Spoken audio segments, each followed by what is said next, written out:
কিভাবে বিধ্বস্ত হলো রাইসির হেলিকপ্টার? ইরানের তদন্তেও কেন খুলেনি রহস্যের জট?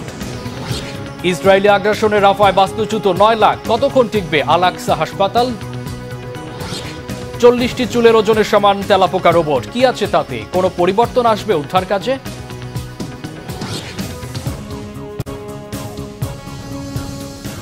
আসসালামু আলাইকুম, দেখছিলেন বাংলা ভিশন ওয়ার্ল্ড নিউজ। শিরোনাম: নেই বুলেট বা বিস্ফোরণের কোনো চিহ্ন, আভাস মেলেনি ইসরায়েলের জড়িত থাকারও। এমনকি দুর্ঘটনার দিন সঠিক পথেই ছিল প্রেসিডেন্ট রাইসিকে বহনকারী হেলিকপ্টার।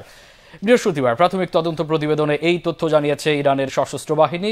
প্রশ্ন উঠেছে, তাহলে কেন, কিভাবে বিধ্বস্ত হলো রাইসির সেই হেলিকপ্টার? হাফিজুল ইসলামের ডেস্ক রিপোর্টে বিস্তারিত।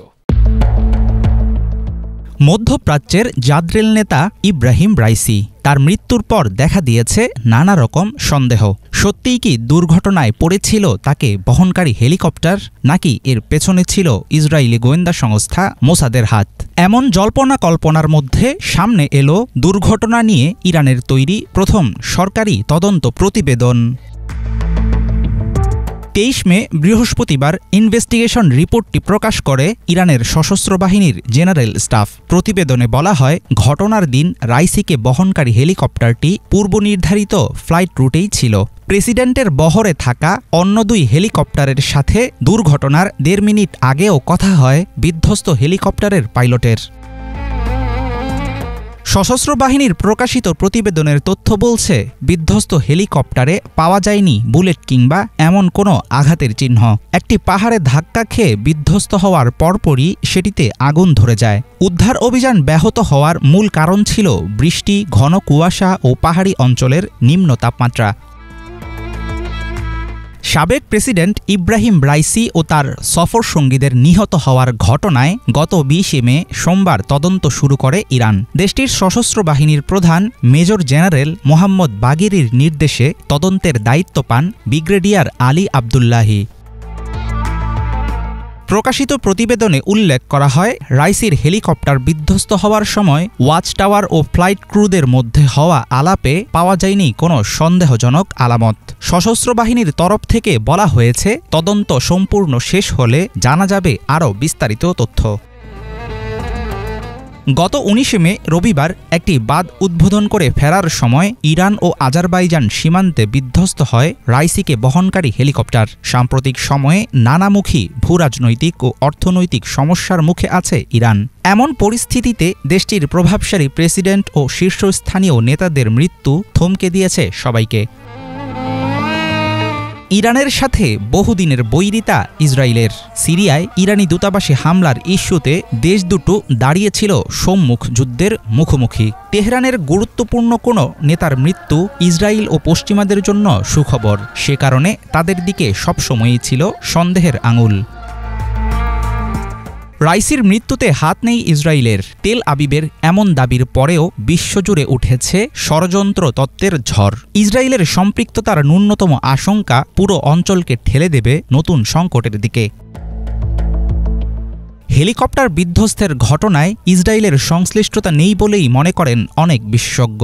তাদের দাবি, কোনো ক্ষমতাসীন প্রেসিডেন্টকে হত্যার ইতিহাস নেই মোসাদের। তেল আবিব জানে, এমন ঘটনার পরিণামে সূত্রপাত ঘটবে সরাসরি যুদ্ধের। গাজায় আগ্রাসনের মধ্যে 2 ফ্রন্টে নিজেদের জড়াতে চাইবে না ইসরায়েল।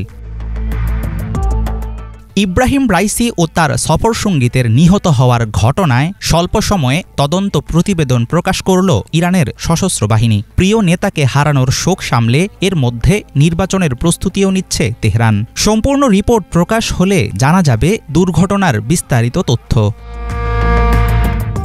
হাফিজুল ইসলাম, বাংলা ভিশন। ফিলিস্তিনের গাজার রাফা শহরে ইসরায়েলি আগ্রাসনে বাস্তুচ্যুত 9 লাখ ফিলিস্তিনি। তাদের নেই কোনো খাবার, বিশুদ্ধ পানি ও নিরাপদ আশ্রয়।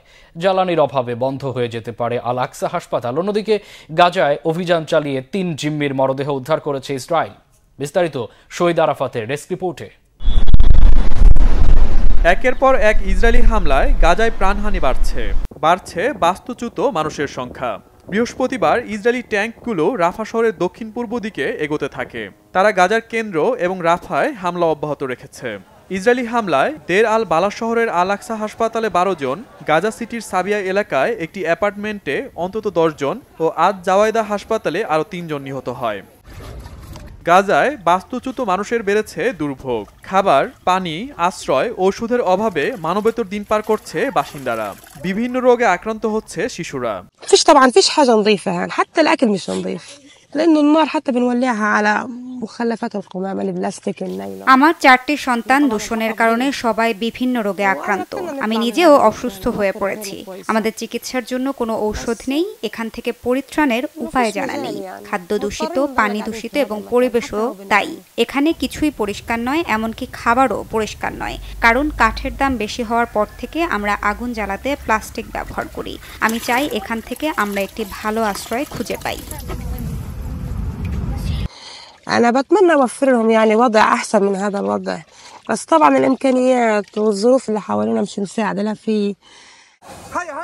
এদিকে আল আকসা হাসপাতালে জ্বালানি ফুরিয়ে যাওয়ায় রোগীরা মৃত্যুর ঝুঁকিতে আছে। এছাড়া গাজার জাবালিয়া অঞ্চলে 2টি হাসপাতাল অবরোধ করে রেখেছে ইসরায়েলি সেনারা। সেখানে গোলাগুলির শব্দ শুনতে পায় স্থানীয়রা। মিডিয়া ফ্রিডম কোয়ালিশনের 27 সদস্যের সরকার ইসরায়েলে আল জাজিরার কার্যক্রম বন্ধ করায় সমালোচনা করেছে। জোটটি বলছে, সংঘাতের সময় সংবাদ মাধ্যমে স্বাধীনতা থাকাটা জরুরি। অন্যদিকে ইউরোপীয় ইউনিয়নের পররাষ্ট্রনীতির প্রধান জোসেফ বোরেল বলেছেন, ফিলিস্তিন রাষ্ট্রকে স্বীকৃতি দেওয়া মানে হামাসের জন্য উপহার নয়। হামাস ফিলিস্তিনি কর্তৃপক্ষ না হয়েও ইসরায়েলি হামলা মোকাবেলা করছে। ফিলিস্তিনের গাজায় অভিযান চালিয়ে 3 জিম্মির মরদেহ উদ্ধার করেছে ইসরায়েল। ইসরায়েলি বাহিনী বলছে, উত্তর গাজার জাবালিয়ায় সেনাবাহিনী এবং গোয়েন্দা সংস্থার যৌথ অভিযানে তাদের লাশ উদ্ধার করা হয়। Shahid Arafat, Bangla vision news desk. অতিরিক্ত তাপপ্রবাহে বিপর্যস্ত ভারতের নয়াদিল্লি সহ 5 রাজ্যে জারি করা হয়েছে রেড অ্যালার্ট। ভারতের আবহাওয়া বিভাগ বলছে, আগামী 5 দিন এই তাপপ্রবাহ থাকবে। তীব্র গরমের কারণে এসি, ফ্যানের চাহিদা বেড়েছে, দামও বেড়েছে কয়েক গুণ। বিস্তারিত জানাচ্ছেন শুভ ইসলাম। 16 মে থেকে ভারতের উত্তরপ্রদেশে অতিরিক্ত গরম এবং তাপপ্রবাহের কারণে শীতল পণ্যের চাহিদা বেড়েছে। ভারতীয় আবহাওয়া অধিদপ্তরের বুধবারের পূর্বাভাসে বলা হয়েছে, নয়াদিল্লি এবং এর আশপাশের 5টি অঞ্চলে তাপপ্রবাহ অব্যাহত থাকবে। রাজধানী নয়াদিল্লি সহ ভারতের বড় একটি অংশ তাপপ্রবাহের কবলে, যেখানে তাপমাত্রা 45 ডিগ্রি সেলসিয়াসের উপরে পৌঁছেছে, যা মানুষের স্বাস্থ্য এবং জীবিকাকে মারাত্মকভাবে প্রভাবিত করছে। চলমান তাপপ্রবাহের কারণে শীতল পণ্য যেমন এয়ার কন্ডিশনার, ফ্যান এবং বাষ্পীকরণ এয়ার কুলারের চাহিদা আগের তুলনায় অনেকটা বেড়েছে। এসির চাহিদা বর্তমানে অনেক বেশি। যেহেতু দিল্লিতে তাপমাত্রা 46 থেকে 47 ডিগ্রিতে পৌঁছেছে, মানুষ এসি কিনছে। তাই বর্তমান বাজারে চাহিদার থেকে যোগান অনেক কম। শীতলীকরণ যন্ত্রের জন্য এটি উপযুক্ত সময়। বাষ্পীভবনকারী এয়ার কুলারের দাম অনেকটা বেড়ে গেছে। আগে একটি বাষ্পীভবনকারী এয়ার কুলারের দাম ছিল প্রায় 3000 টাকা, কিন্তু তাপপ্রবাহের কারণে এখন বাজারে দাম বেড়ে বিক্রি হচ্ছে 4000 থেকে 4500 টাকায়। Shuvo Islam, Bangla vision news desk. Parliament ভেঙে দিয়ে আগাম নির্বাচন চাইলেন যুক্তরাজ্যের প্রধানমন্ত্রী ঋষি সুনাক। তারিখ ঘোষণা করেই তিনি নেমে পড়েছেন প্রধানমন্ত্রী পদে জোর প্রচারণায়। ময়দানে আছেন সুনাকের প্রতিদ্বন্দ্বী লেবার পার্টির কেইর স্টারমারও। 2025 সালে অনুষ্ঠিত হওয়ার কথা থাকলেও আগামী 4 জুলাই হতে যাচ্ছে যুক্তরাজ্যের সাধারণ নির্বাচন। ডেস্ক রিপোর্টে বিস্তারিত। বর্তমান সরকারের মেয়াদ শেষ হতে এখনও বাকি অন্তত 6 মাস। হঠাৎ জাতীয় নির্বাচনের ঘোষণা দিলেন যুক্তরাজ্যের প্রধানমন্ত্রী ঋষি সুনাক। তারিখ জানিয়েই শেষ না, এরই মধ্যে নেমে পড়েছেন ভোটের প্রচারণায়। পিছিয়ে নেই তার প্রতিদ্বন্দ্বী লেবার পার্টির কেইর স্টারমারও। 23 মে বৃহস্পতিবার ছিল নির্বাচনী প্রচারণার প্রথম দিন। প্রধানমন্ত্রী পদে জনসংযোগে অংশ নেন সুনাক ও স্টারমার। সম্প্রতি যুক্তরাজ্যের স্থানীয় সরকার নির্বাচনে বিপর্যয়ের মুখে পড়ে ক্ষমতাসীন দল কনজারভেটিভ পার্টি। লেবার পার্টির ক্ষমতায় আসার সম্ভাবনা থাকা সত্ত্বেও আগাম নির্বাচনের ঘোষণায় অনেকেই অবাক। ব্যক্তিগতভাবে গত কয়েক বছর ধরে বিভিন্ন ধরনের বিধিনিষেধ এবং অর্থনৈতিক সমস্যায় আছি। পরিবর্তনের সম্ভাবনায় আমি খুশি, কারণ কনজারভেটিভদের জন্য এই সুযোগ পেলাম। কিন্তু কেন তারা নির্বাচন এই সময়ে করছে, বিষয়টা বেশ অদ্ভুত। অবশ্যই এটা তাদের সমস্যা, আমার না। অভিবাসন প্রত্যাশীদের নিয়ে বেকায়দায় আছে যুক্তরাজ্য। বেশ কিছু আশ্রয় প্রার্থীকে রুয়ান্ডায় পাঠাতে চায় সরকার। শিগগিরই শুরু হতে পারে মাইগ্রেশন প্রক্রিয়া। ক্ষমতায় আসলে প্রতিবন্ধকতা সরিয়ে বাস্তবায়ন করবেন রুয়ান্ডা প্রকল্প। নিজের নির্বাচনী প্রচারে এমনটাই জানালেন ঋষি সুনাক। 15টি ইউরোপীয় দেশ একটি বিবৃতিতে স্বাক্ষর করেছিল। তারা বুঝতে পারছে পুরো ইউরোপ জুড়ে অর্থ সম্পদ কমে যাচ্ছে, চ্যালেঞ্জ বাড়ছে, নিরাপত্তার হুমকিতে আছি আমরা। সমস্যা সমাধানের পথ একটাই। আমার একটা সুনির্দিষ্ট পরিকল্পনা আছে। পত্রিকায় আশা জাগানোর মতো কিছু ছবিও দেখেছেন। আমরা অবৈধ লোকজন আটক করা শুরু করেছি। জুলাই মাসের ফ্লাইট বুক করা আছে, এয়ারপোর্ট তৈরি আছে। মামলা নিয়ে যারা কাজ করছেন তারা সবকিছু গুছিয়ে আনছেন। যদি আমি পুনরায় প্রধানমন্ত্রী নির্বাচিত হই তাহলে এসব ফ্লাইটগুলো রুয়ান্ডায় যাবে। ব্রেক্সিট, করোনা মহামারী, রাশিয়া ইউক্রেন যুদ্ধ ও সর্বশেষ গাজা পরিস্থিতির কারণে বেশ টালমাটাল যুক্তরাজ্যের রাজনীতি ও অর্থনীতি। মুদ্রাস্ফীতির কারণে কয়েক গুণ বেড়েছে দ্রব্যমূল্য, জ্বালানি মূল্য ও সুদের হার। আকাশ ছুঁয়েছে জীবনযাত্রার ব্যয়। লেবার পার্টি ক্ষমতায় আসলে পরিবর্তন হবে ব্রিটেনের ভাগ্য। আপনি যদি পরিবর্তন চান তাহলে আপনাকে এটির পক্ষে ভোট দিতে হবে। আপনি যদি লেবার পার্টিকে ভোট দেন তাহলে এটা হবে চলমান বিশৃঙ্খলা বন্ধ করার ভোট, পুরনো পৃষ্ঠা উল্টানোর ভোট। এই ভোট একই সাথে সবাই মিলে দেশ পুনর্গঠনের ভোট। একটি সরকারের 14 বছর পরও আমাদের জীবনযাত্রার মান যখন আগের চেয়ে খারাপ হয় তখন সেটা একেবারেই ক্ষমার অযোগ্য।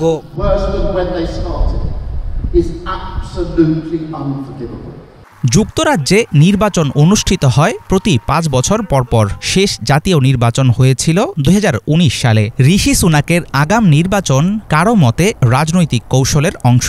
তবে সেই কৌশল তার ও তার দলের পক্ষে কতটা কাজে লাগবে সেটা এখনই বলা মুশকিল। হাফিজুল ইসলাম, বাংলা ভিশন।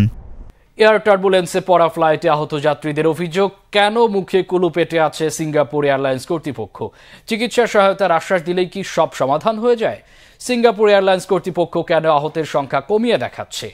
ব্যাংককের হাসপাতাল কর্তৃপক্ষ বৃহস্পতিবার জানিয়েছে চিকিৎসার জন্য ভর্তি করা হয়েছে অন্তত 41 জনকে।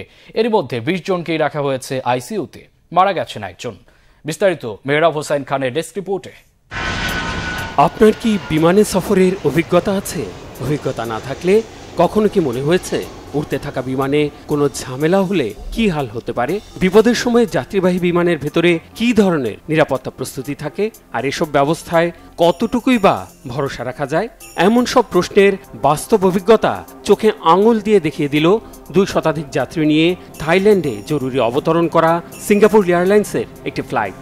মৃত্যুর আতঙ্ক আর শির দ্বারা বেয়ে রক্তের ঠান্ডা প্রবাহ নামা আর গায়ের লোম দাঁড়িয়ে যাওয়া কাকে বলে তা হাড়ে হাড়ে টের পেয়েছেন ওই ফ্লাইটে থাকা যাত্রী ও ক্রুরা। সত্যি বলতে কি, আমার মনে হয় কেউই এমন পরিস্থিতির জন্য প্রস্তুত ছিলেন না। যাত্রীরা কি করবেন তা চিন্তারও সময় পাননি। আমি যদি ভুল না করি, যতটুকু মনে পড়ে সিট বেল্টগুলো খোলা ছিল। অনেকে টয়লেটে ছিলেন, বিমানের ক্রুরা কাজ করছিলেন। যতটুকু দেখেছি, যারা টয়লেটে ছিলেন তারাই সবচেয়ে বেশি আহত হয়েছেন। I was in my chair and I think I was resting at that point, but I was belted in. এই ঘটনার ভয়াবহতার ভিডিও আর ছবি সোশ্যাল মিডিয়ায় ছড়িয়ে পড়েছে। দৃশ্যগুলো রীতিমতো আঁতকে ওঠার মতো। বেশিরভাগ ভিডিও আর ছবি আতঙ্কিত বিমান যাত্রীদের তোলা। প্রচণ্ড ঝাঁকুনিতে বিমানের ভেতরে খাদ্যদ্রব্য, পানীয় আর মালপত্রের বিক্ষিপ্ত ছড়িয়ে ছিটিয়ে থাকা, হতাহত যাত্রীদের অসাড় পড়ে থাকা, যন্ত্রণার মুখ থেকে বের হওয়া গোঙানির শব্দ আর ফ্লাইটের ছাদ থেকে অক্সিজেনের মাস্কের ঝুলতে থাকা দেখেই আন্দাজ করা যায় কেমন ভয়ঙ্কর পরিস্থিতি ছিল ভেতরে। বিমানটি জরুরি অবতরণের পর হতাহত যাত্রীদের ভর্তি করা হয়েছে ব্যাংককের একটি হাসপাতালে। আহতদের মধ্যে অন্তত 22 জনই আঘাত পেয়েছেন মেরুদণ্ডে। এর মধ্যে 20 জনকে রাখা হয়েছে আইসিইউতে। তাদের খোঁজ খবর নিয়েছেন ব্রিটিশ এম্বাসির কর্মকর্তারা। আহতদের মধ্যে 10 জন ব্রিটিশ, 9 জন অস্ট্রেলিয়ার, 7 জন মালয়েশিয়ার, 4 জন ফিলিপাইনের, 2 জন করে আমেরিকা ও নিউজিল্যান্ডের এবং 1 জন করে মিয়ানমার, আয়ারল্যান্ড, আইসল্যান্ড, ইসরায়েল, দক্ষিণ কোরিয়া ও স্পেনের। จำนวนผู้ป่วยที่เรา সব মিলিয়ে 41 জনকে আমাদের হাসপাতালে ভর্তি করা হয়েছে। 41 জনের মধ্যে 22 জন মেরুদণ্ডে এবং মেরুদণ্ডের ভেতরের শিরায় আঘাত পেয়েছেন, 6 জন আঘাত পেয়েছেন খুলি ও মস্তিষ্কে, আর 13 জন হাড়ে, পেশিতে এবং অন্যান্য অঙ্গে আঘাত পেয়েছেন। কোনো রোগী শরীরের একের অধিক অঙ্গ প্রত্যঙ্গে আঘাত পেয়েছেন।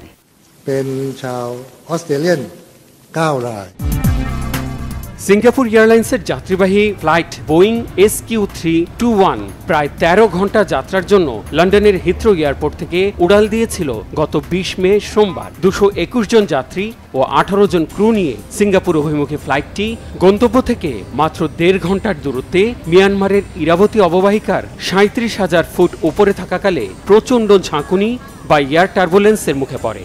পাইলট ঘুরে গিয়ে বিমানটিকে ব্যাংককের স্থানীয় সময় মঙ্গলবার বিকালে সুবর্ণভূমি বিমানবন্দরে জরুরি অবতরণ করান, কিন্তু এর মধ্যেই সর্বনাশ যা হওয়ার হয়ে গেছে।